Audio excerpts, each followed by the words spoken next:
Hello guys, welcome back to my YouTube channel Raimal fantasy. আজ একটা বিশেষ দিন।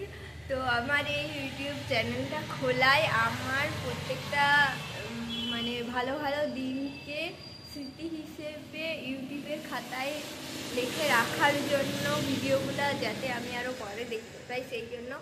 তো আজকে হচ্ছে যে আমি দীক্ষা নেব, আমি মা রাখি সবাই মিলে। তো এখন সেই জন্য যাচ্ছি বাজারে। অনেক কিছু জিনিস কালকেই দিদি এনে দিয়েছে, ফল মিষ্টি। আর গুরুদেব আমাদের বাড়িতে আজ এসে দীক্ষা দিবেন, তো গুরুদেবের সেবার জন্য যেসব জিনিস লাগবে তো সেগুলো কিনতে আমি আর রাখি এখন যাচ্ছি বাজারে।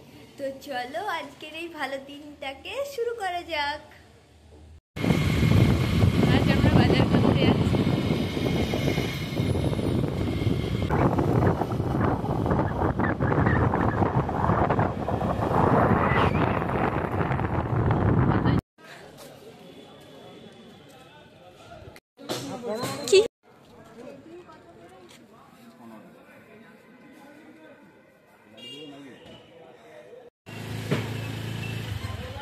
থেকে বেরিয়ে রাস্তায় যাচ্ছি।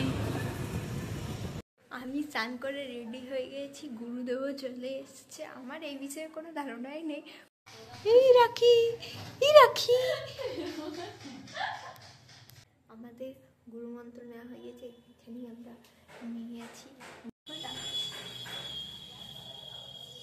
এখন বাজে 12টা, এই সব কিছু শেষ হলো। তো এখন খেয়ে নিয়েছি। খেয়ে এসে এখানে রোদে বসে বসে জানলার পাশে চুল শুকাচ্ছি। কত কিছু রান্না করেছ। কি রান্না করেছ বলো?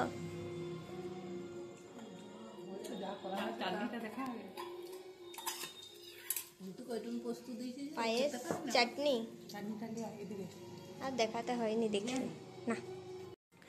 কাল নিয়েছিলাম দীক্ষা আর আজকে নেক্সট ডে। তো আমি মানে দীক্ষা নেওয়ার পরে আর ভিডিওটা কন্টিনিউ করতে পারিনি, ভিডিওটা শেষ করা হয়নি। তাই মনে হলো আজকে টিউশনে যাচ্ছি, আমি রেডি হয়েছি, কিছু কথা বলি। তো আমি দীক্ষা নিতে চাইনি, কিন্তু মায়ের জন্য নিয়েছিলাম, সবাই জোর করছিল ওই জন্য নিয়েছিলাম।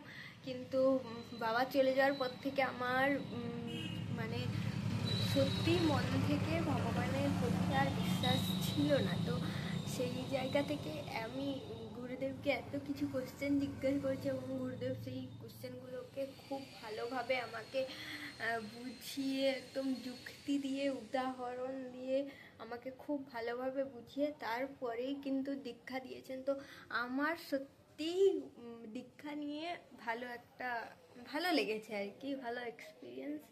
আমি নিতে চাইছিলাম না, সেই জায়গা থেকে আমার ভালো একটু হলেও মনে একটু হলেও শান্তি হয়েছে। তো আজকে আমার এইটুকুই ব্লগে ছিল।